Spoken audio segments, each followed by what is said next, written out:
This episode contains discussion of murder of a child, drug use, domestic dispute and violence, death threats, and child sex abuse images. Listener discretion is advised.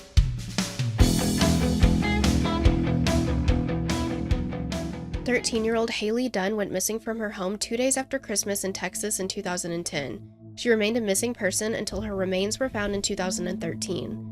Though her body was laid to rest in 2017, an arrest wasn't made until 2021, and that person has since been released. Hailey's case is still open and unsolved 14 years later."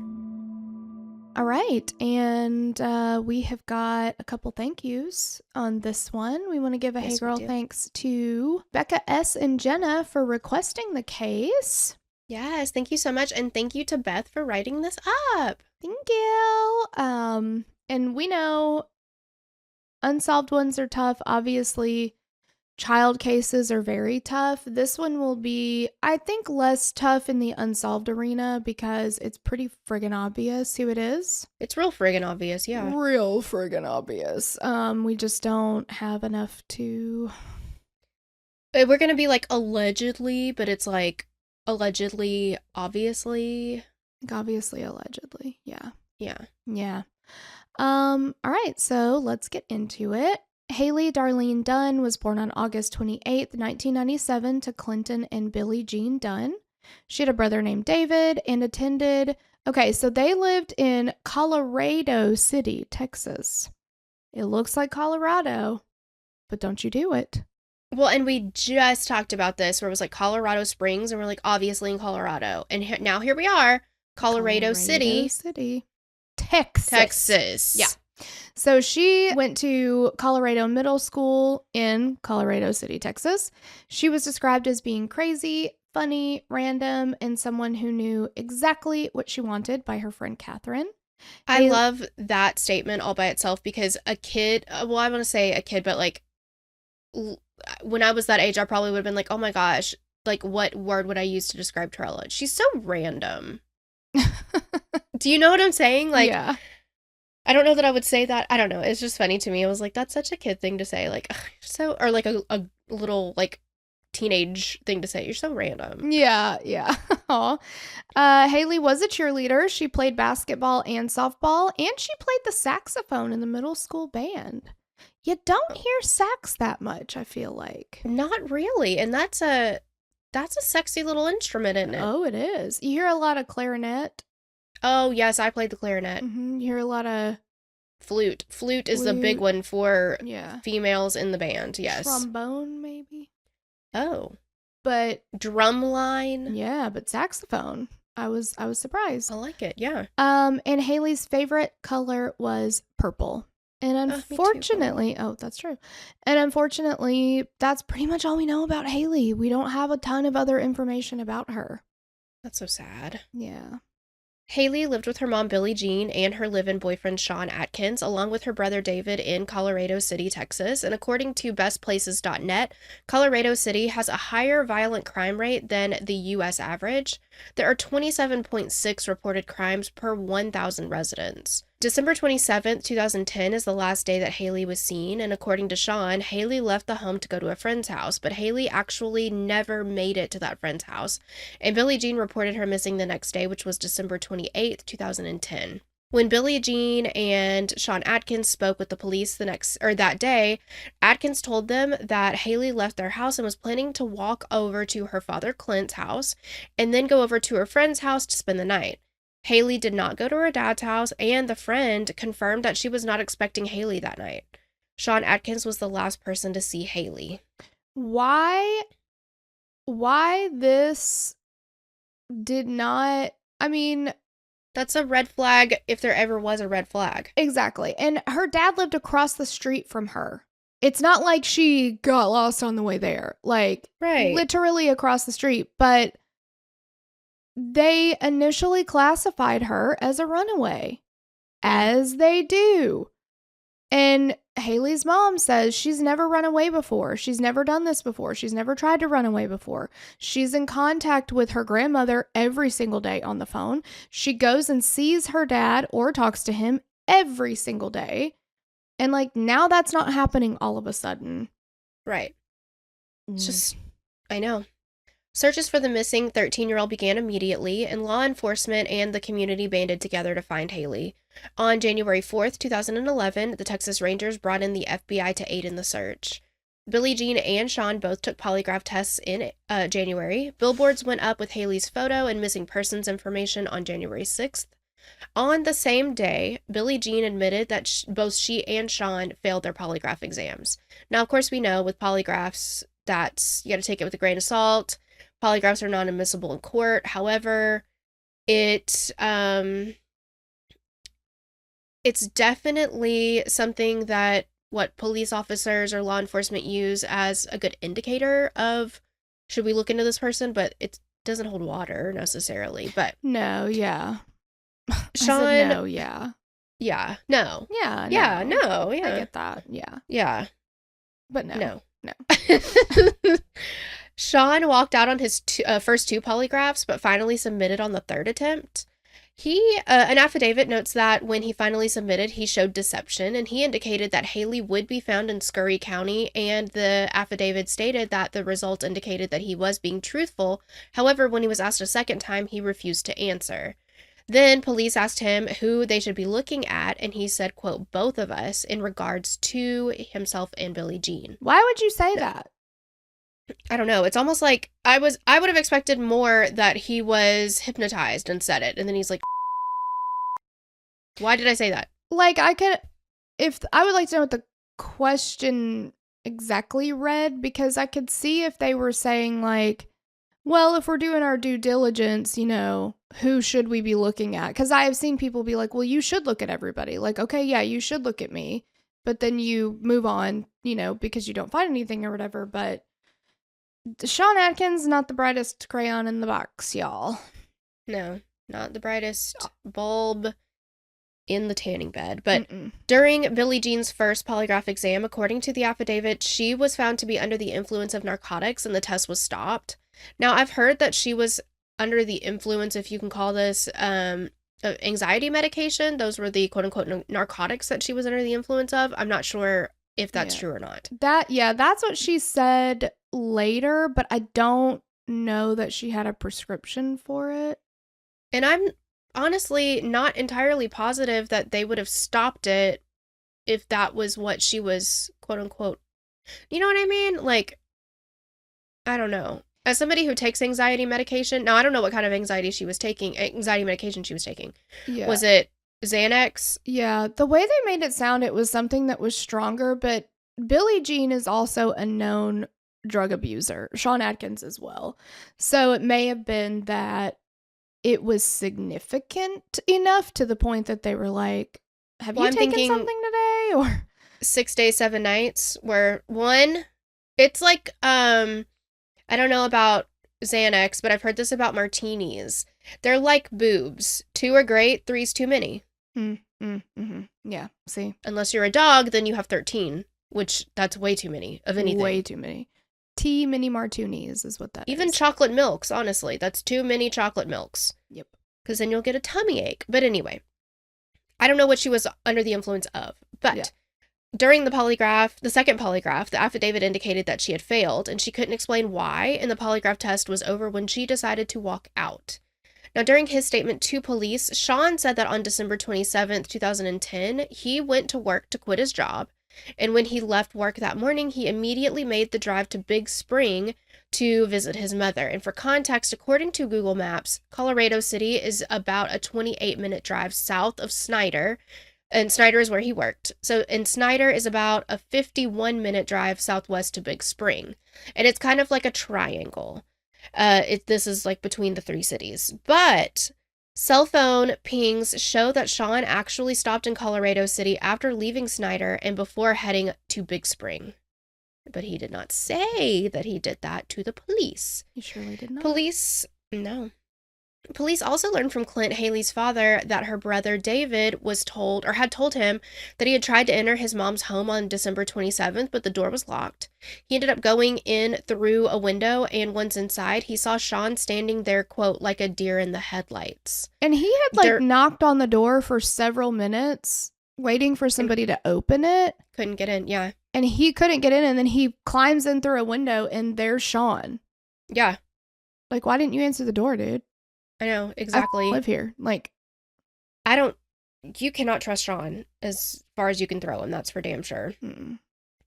During the search for Hailey, the police continued to look into Sean and Billie Jean and learned that the couple made 2 separate withdrawals totaling $140 the day that Hailey went missing and bought drugs in Snyder, the city where Sean worked.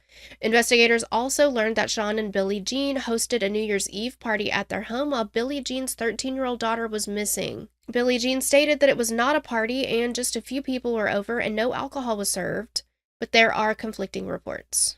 Yeah, she's like, Sean talks about people coming over for New Year's Eve. She says later in an interview, I didn't even know it was New Year's Eve. I didn't realize that was the day it fell on. And then she's like, people were just coming over to support us. Like, but Clint, they forgot Clint lives across the street. And he's like, I'm out there standing on my porch with my binoculars seeing looking if Hailey's gonna walk up, like, looking for her. And he's like, I see people bringing in all kind of alcohol, and nah, they were having a New Year's Eve party. Yeah. Your daughter is missing. Exactly. As the investigation continued, police searched Billie Jean and Sean's home, where they found a box with hundreds of documents on different types of crimes, such as mass murderers, serial killers, sexual sadists, murder of family members, different types of motives, etc. On its face, it's weird that they're printed out, but this is also 2010. Yeah, I was doing much more printing in 2010 than I would be today. Sure. But the specific crimes that they had, because I read the search warrant, was Edmund Kemper, Gary Heidnick. They're looking at serial killers who are killing young women and have that sexual component to the crimes. Yeah. Specifically, printing out lots and lots and lots of about that. Well, Billie Jean said, it's just a hobby. I think it's interesting because you could say, like, well, Billie Jean maybe didn't know about it, and maybe Sean, they were all Sean's images or Sean's whatevers, but they're not. She says, no, it was just a hobby. Yeah. But if you or I had that kind of stuff in our house, which I've got like 4 books just on serial killers alone, stuff like that, I think is normal. But and also somebody close to you has not gone missing who fits the profile of the victims, right? In these cases. And I saw an interview with Billie Jean where she was like, I'm not the only person that watches your show that is interested in this kind of stuff. True crime is huge right now and all that kind of stuff. And it's like, yeah, it is. But again, you have to take it all together, though, in totality. Right? It's like your daughter has gone missing. Right. Your boyfriend, last person who saw her, he's sketchy as and we haven't even got to all the sketchy shit about him. No. It's just bizarre. I don't know. I think a lot of the cases that we cover, it's like one thing by itself. We don't love it, but fine. You take 17 of those things and you put them together and you're like, that's weird. Yeah. And if, say they, for some reason, searched Billie Jean and Sean's home and a girl that they don't have any, even 3 girls, that they have no relationship connection to, have gone missing in a 50-mile radius or whatever. And you find that stuff in their house and you're like, whoa. That's a stretch. Right? But this is somebody who lived in their home and he's the last person to see her alive. Right. And it turns out what he says she was doing wasn't what she was, she didn't go to the dad's house, which was directly across the street. And that friend did not have plans to have her over to spend the night that night. Yeah, they knew nothing about that. So, can a kid lie about it? Sure. But I don't know. Yeah. Investigators also learned about a domestic dispute in the Dunn Adkins home back in February of 2010. During this dispute, Adkins allegedly threatened to kill both Billie Jean and Hailey. He originally denied this, but later said, yeah, I did make that threat. He is a stand-up guy, isn't he? Absolutely. Hailey's uncle spoke about a conversation he had with Adkins after Hailey went missing, where he made a comment that was like, how could anybody do something like this to a little girl, right? How could somebody, do something awful to her? And he said that Sean replied to him, well, it's just like killing a deer. And what? Yeah. And the uncle is like, the thing is, Sean does kill deer on the reg. He's a hunter. Mm-hmm. And he also dismembers them with a chainsaw. I don't know how you what is the dress proper a deer or whatever, right. But I don't remember anybody I've ever heard of using a chainsaw for it. I am thinking, I don't know.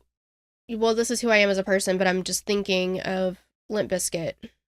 You know, I pack a chainsaw. Right. What? It just doesn't seem like the way. If you're going to try and get any meat out of that thing, a chainsaw is going to rip it to shreds, don't you think? I would think so. But again, I don't know how to do this. I don't know. I don't know.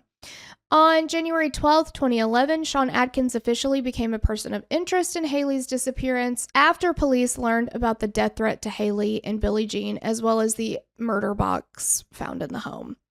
On January 15th, cadaver dogs searched a landfill in Abilene and a landfill in Big Spring.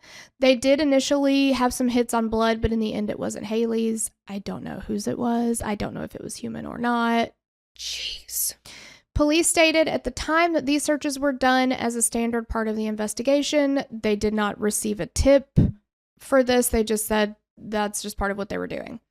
Throughout January and February of 2011, there were vigils held for Hailey while search efforts continued. The searches were hindered for several weeks due to freezing temperatures, but did continue when the weather improved. Now, on February 25th, police found thousands of child sex abuse images on a memory stick found in the Dunn Adkins home, along with the computer at Adkins' mother's home in Big Spring. You might be able to say other people have access to this computer, but not after you found it at your mama's house. Right, exactly. And also, I'm shocked based on the way that they seem to categorize and organize images that they like to look at, why they didn't print those off and put them in a box. Mm-hmm. Yeah, exactly. That is such a huge deal. It's not even funny. And I mean, it's never funny, but you know what I mean? No. Yes. And I don't think too many. Thousands? That's outrageous. And in multiple places. Mm-hmm. And your girlfriend's daughter, who presumably, I don't know the specifics on these images, but if they are child sex abuse images, then your girlfriend's daughter presumably fits into the age range. Well, when you're 13, she's under 18. When you're 13, you are so, I'm not a girl, but not yet a woman, you know? It's disgusting. It is disgusting. And I hate that Hailey was even put in a situation where she had to be around this person. Because she's 13, she can't get out. It's not like she can just move out. Right. Exactly. And at some point, Hailey's grandmother, so this is Clint's mom, says, so I saw some of the Nancy Grace stuff. Nancy Grace did a bunch on this at the time. Billie Jean and the grandmother, Connie, I believe her last name is Jones, did interviews. Connie called in. Billie Jean was on camera. And Connie says, because Nancy's like, I heard something about you trying to get custody of Hailey or something like that before she disappeared. And she said yes. And Billie Jean is like, that's the first I've ever heard of anybody trying to get custody and like whatever. And Nancy asks her why, like what was the motivation for that? And Connie says, Hailey told me multiple times that she was afraid of Sean, that she would see the light on in the hallway at night while they're supposed to be asleep, and his feet would appear under the door. Yes. And he'd just stand outside her door for like a really long time. Mm-hmm. And it really scared her. And Billie Jean was like, well, how come nobody thought to tell me? And I think that when you hear what happens next, first of all, if anybody did tell her, they knew they couldn't tell her because she wouldn't believe it or she'd cover for him. But this next part makes me think maybe somebody did tell you, because I'm sorry, but I don't trust anything she says. Right. I just don't. So on March 17th, 2011, Billie Jean admits to lying to police about Adkins' whereabouts that day. So the police had a search warrant to search for Sean Adkins. And when they came to Billie Jean's door, she said, he's not here. I don't know where he is. But he was. They found his ass there. So she gets arrested and was charged with like lying to police, hindering an investigation, also drug charges. She was sentenced to a year of probation after pleading no contest in June of that year. Why are you protecting him? Well, and there's something that I just don't understand in all of this, and this is not the only case that I don't understand this whole concept. Why you have children, but you, rather than protecting your children, you protect your significant other, who is a trash bag of a person. Who is the only suspect, prime suspect at best, only suspect probably, in your daughter's disappearance. Yes. And she's been missing at that point for over a year and a few months. She's been missing. And this man is in trouble again. The police have a warrant for him. And you're going to lie about, like, everything's pointing to he has something to do with it. And she may or may not know that. If she doesn't know that, wouldn't you be like, I think I'm done with you, dude? Like, yeah. I don't know.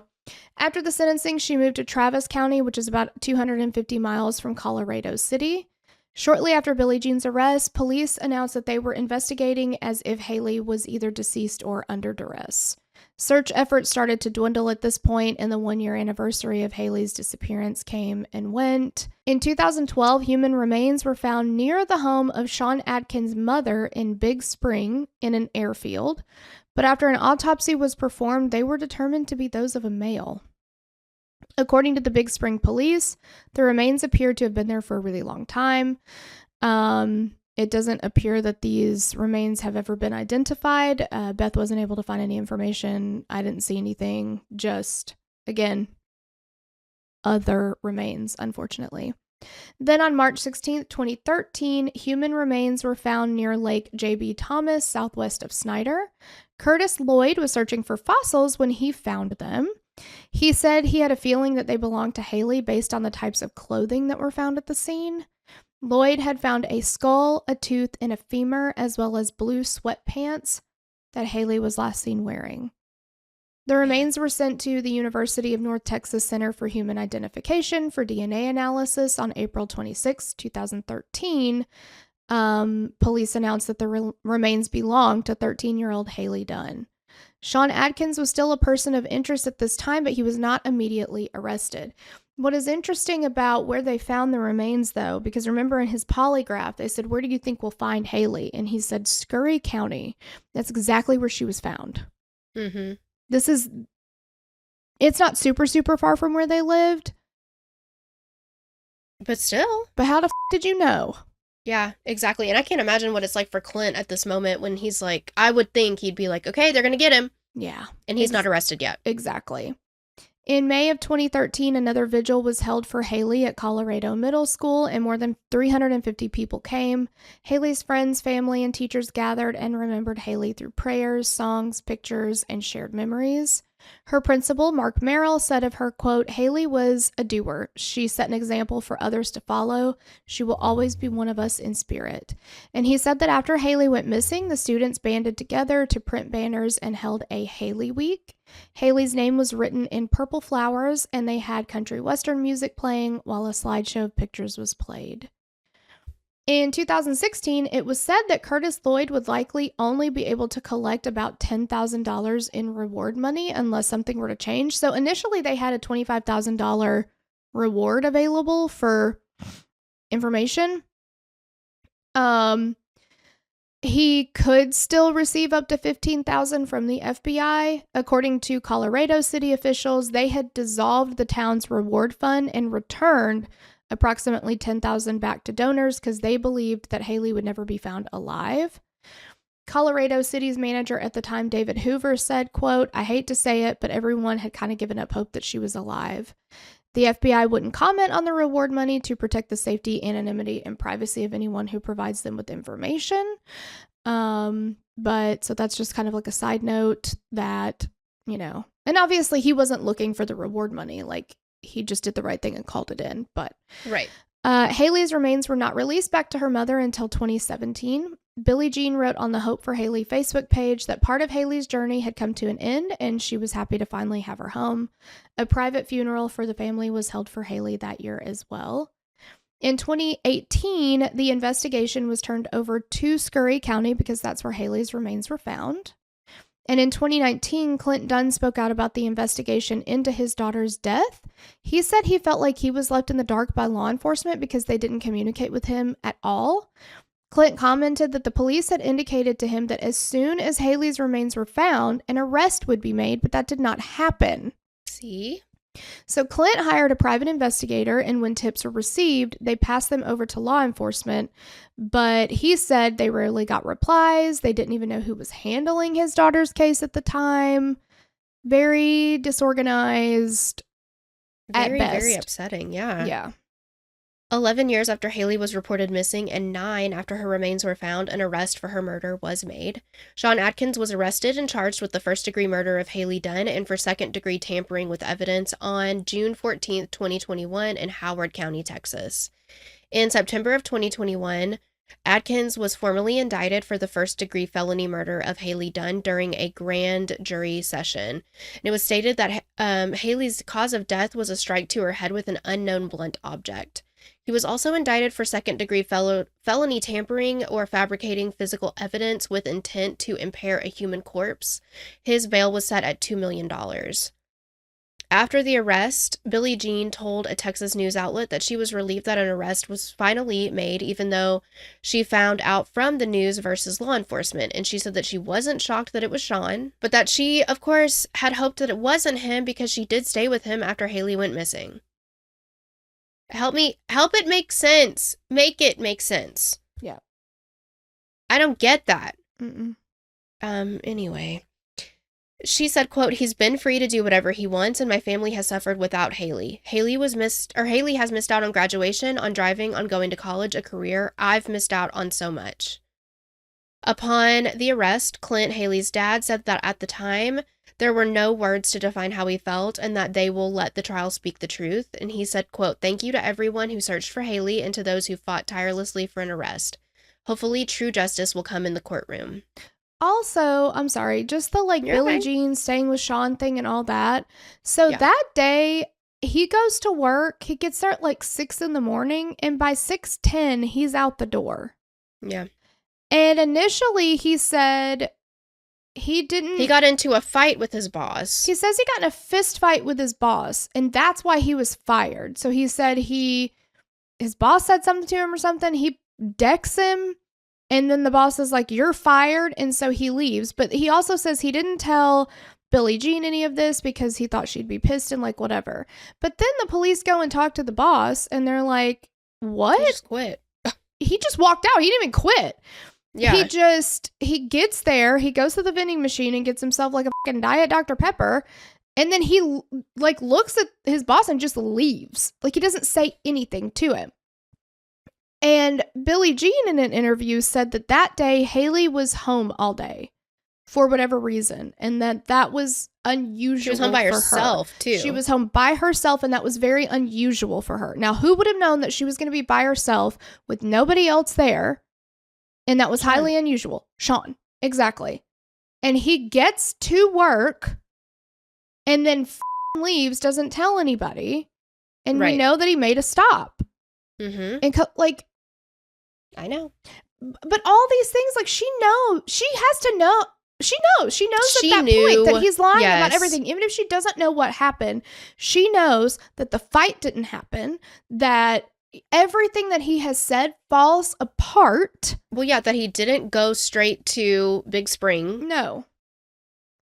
Like, yeah. I don't know. Yeah. But she stayed with him, Yeah. In December of 2021, Sean Atkins was formally read his rights again for the murder charge, and his bail was then set at $1 million. In January of 2022, Matt Powell officially appeared as Atkins' attorney and requested to examine evidence on his behalf. In the same month, Powell filed a waiver of arraignment on Atkins' behalf. This waived his right to be arraigned in open court, and at that time, they entered a not guilty plea on the record.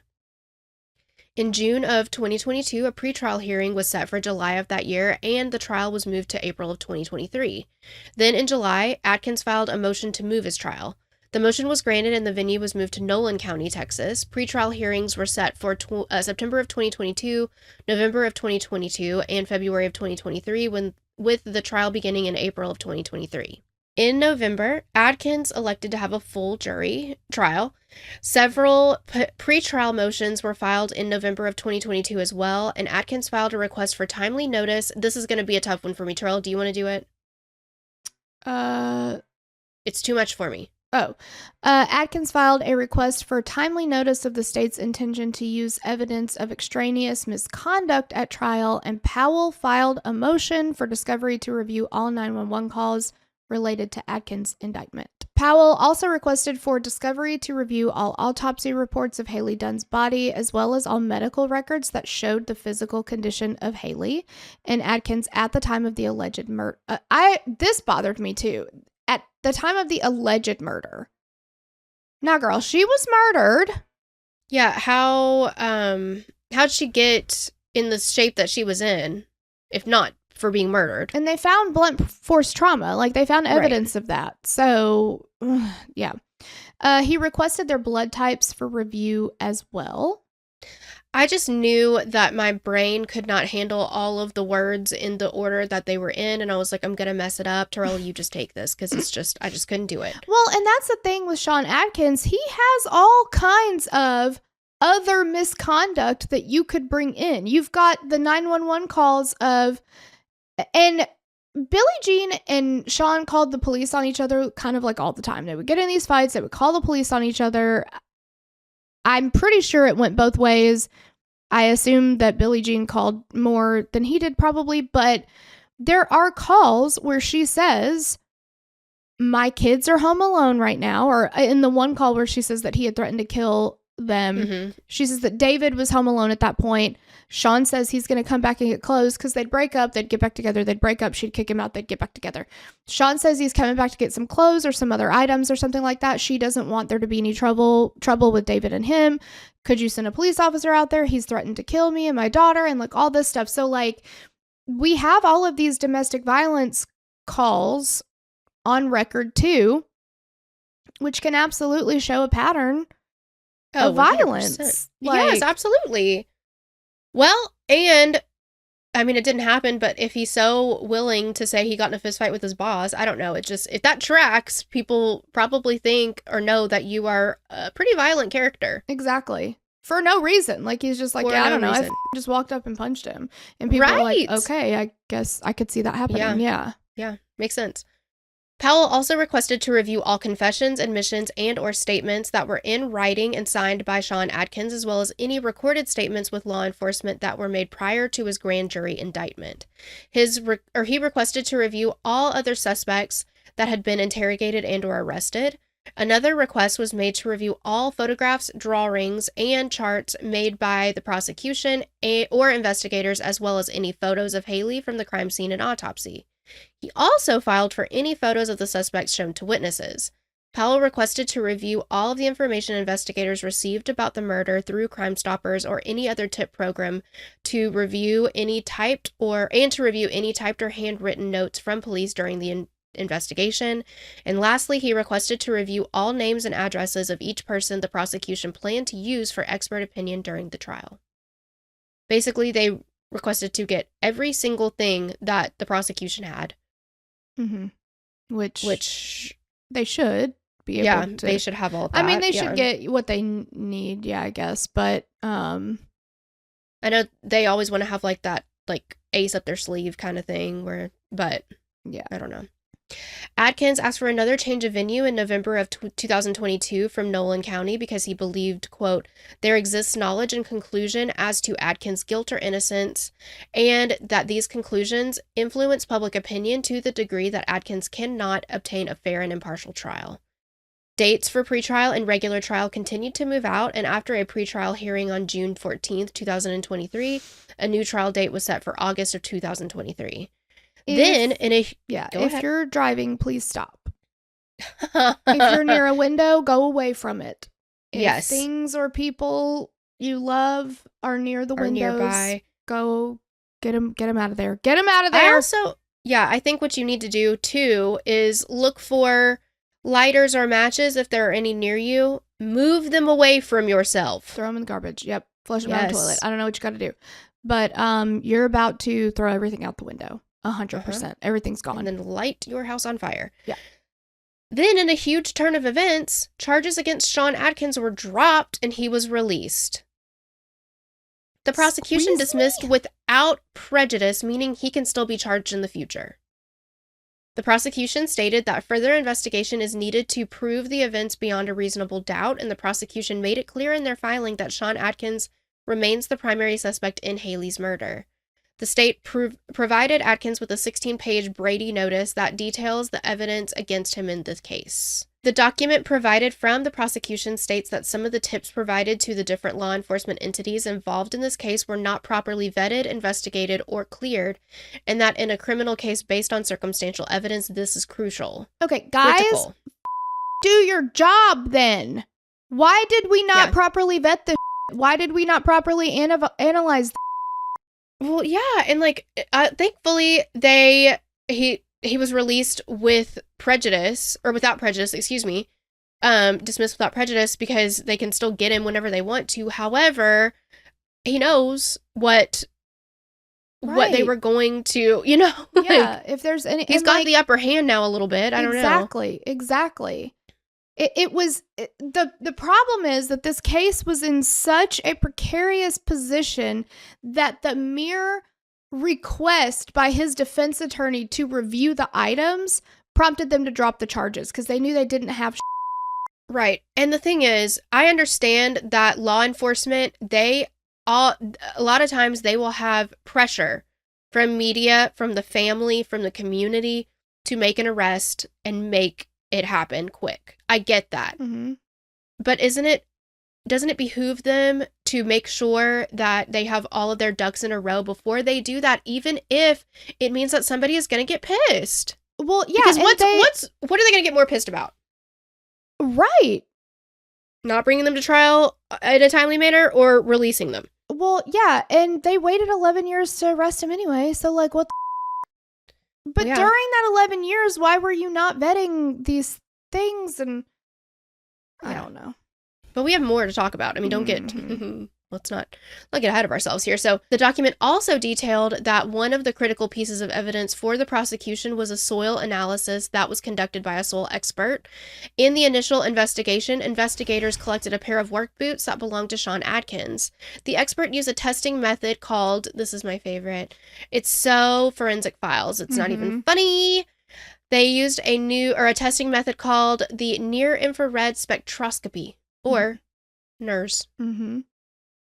And concluded that the soil samples pulled from Adkins' boots had a high similarity with the soil collected from where Hailey's body was found. I don't care. I don't care. Who gives a if the soil was close to the soil, unless that soil was made of gold specks and you can't find it anywhere else ever. Right. I'm sorry. How is that? That's your smoking gun? Yeah. There's some dirt. Oh, where we found her, there was some dirt there too. There was also dirt. Yeah, that's the same thing as like meeting a guy and being like, you like pizza, I like pizza, let's get married. Like, it's not the same. Well, if we're doing that, then Lance Bass and I are definitely meant to be still. See? I changed my favorite color to hunter green for a reason. Exactly. Yeah. And it didn't work out, okay? It did not work out. No, it did not. But prior to this, the same soil samples were sent to the FBI crime lab in Quantico, Virginia, and used a peer-reviewed methodology and determined that the soil samples did not match.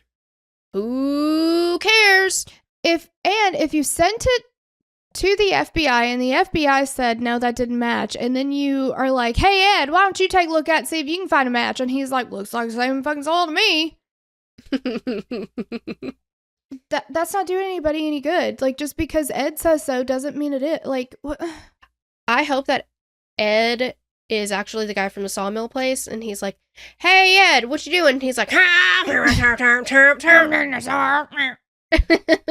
exactly. Yeah. So annoying. Oh, God. We have to laugh to not cry, honestly. We just have to. But yeah. The state of Texas met with the FBI crime lab and had them review the NERS report, and it was determined this method had not been peer-reviewed, and they stand by the finding that the soil samples did not match. And because of this, the FBI does not believe the NERS testing done by the state's experts should be relied on in criminal trial. Absolutely. I agree. Yeah.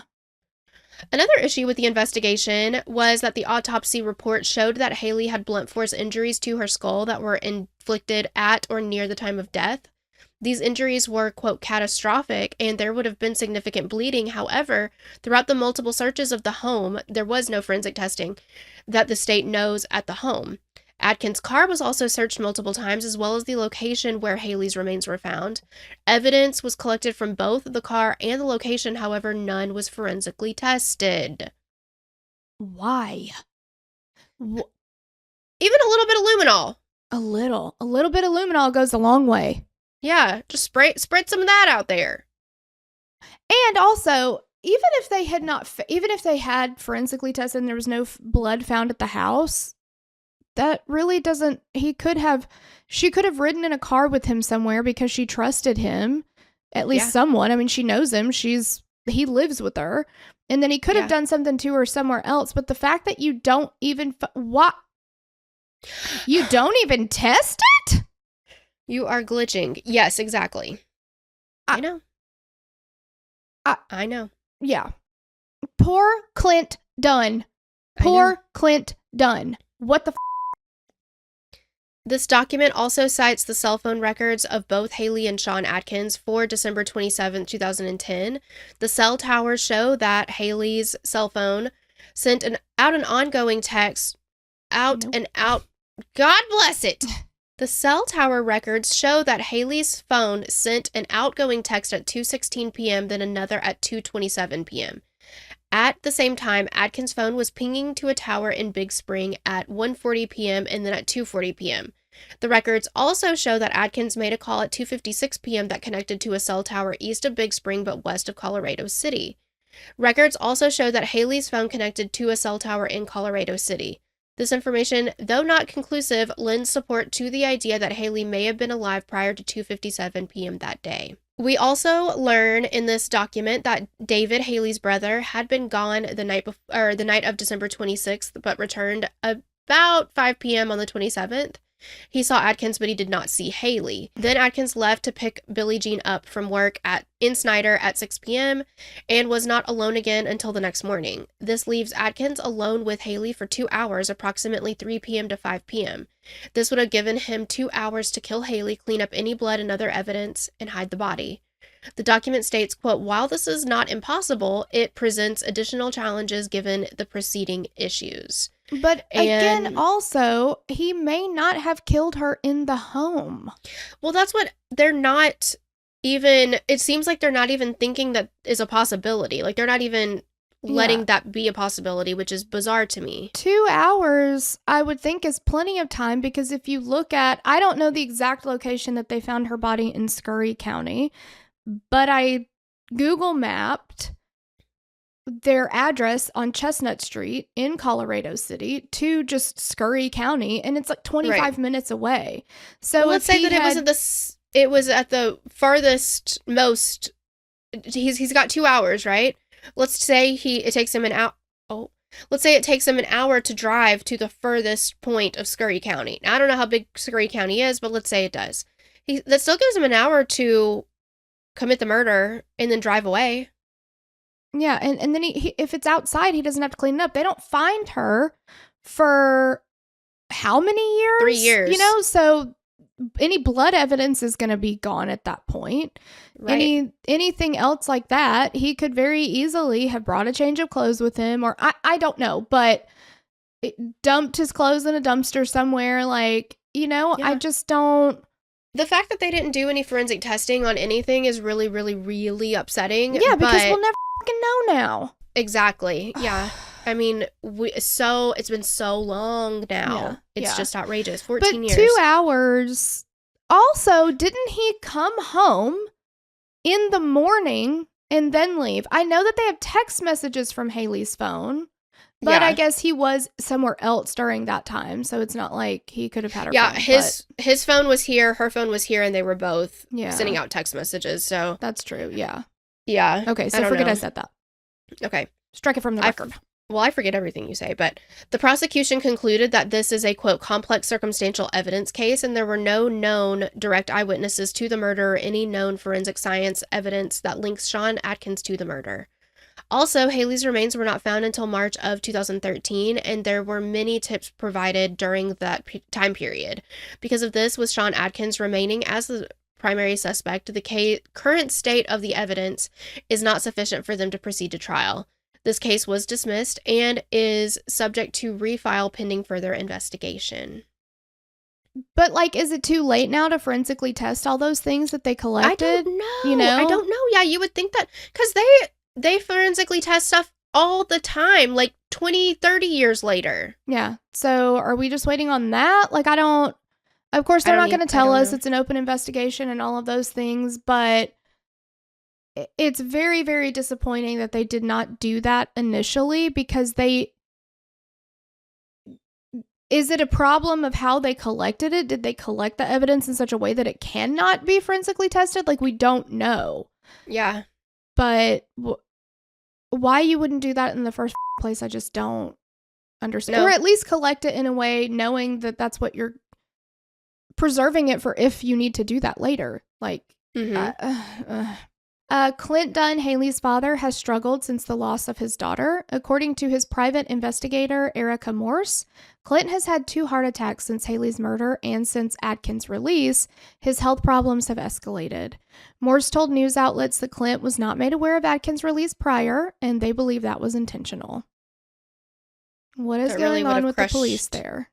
That would have crushed him, though. I mean, I don't know what would have been better to find out after or beforehand, but either way, I don't think you can get around him being crushed by that information. No. But you do, I don't know. I feel like it's the right thing to do. I understand that the police don't have an obligation to do that. It is the right thing to do, though. It's the right thing to do.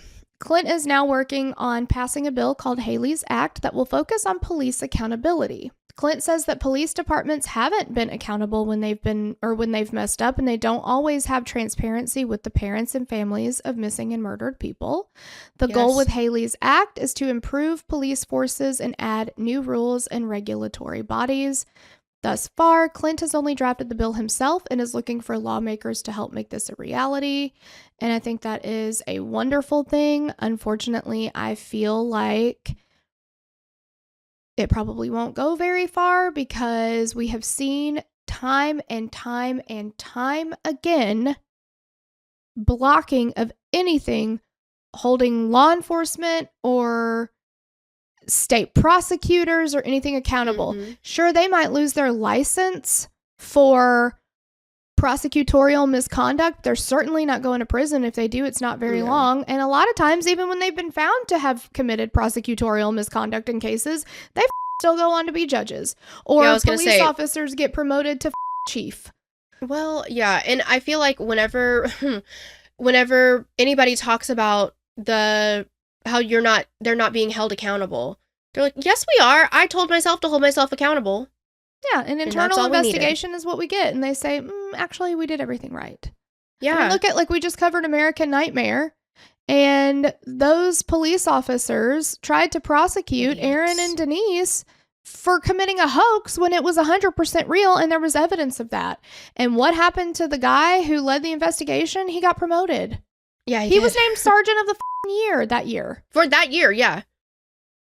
You know, we love law enforcement. We love, you know, the bodies that help serve justice and all of those things, but there needs to be accountability for all of those people as well. You've got to do your job the right way, because what happens is I'm sorry, the evidence points to Sean Atkins. I'll say that. The evidence points to Sean Atkins, and you had him arrested and you had him charged, and then you went to around and find out university, and now his ass is out on the streets. Yeah. You blew it. You prematurely blew yourself is what happened. 100%. Shot their wad all the way. Yep. But that is the case. That's infuriating as it may be. Let us know what you guys think. Yes, absolutely. Why do you think Sean did it? And what did you throw out of your window when he was released? Yep. But thank you guys so much for hanging out with us. We love you. Love you. Bye. Bye.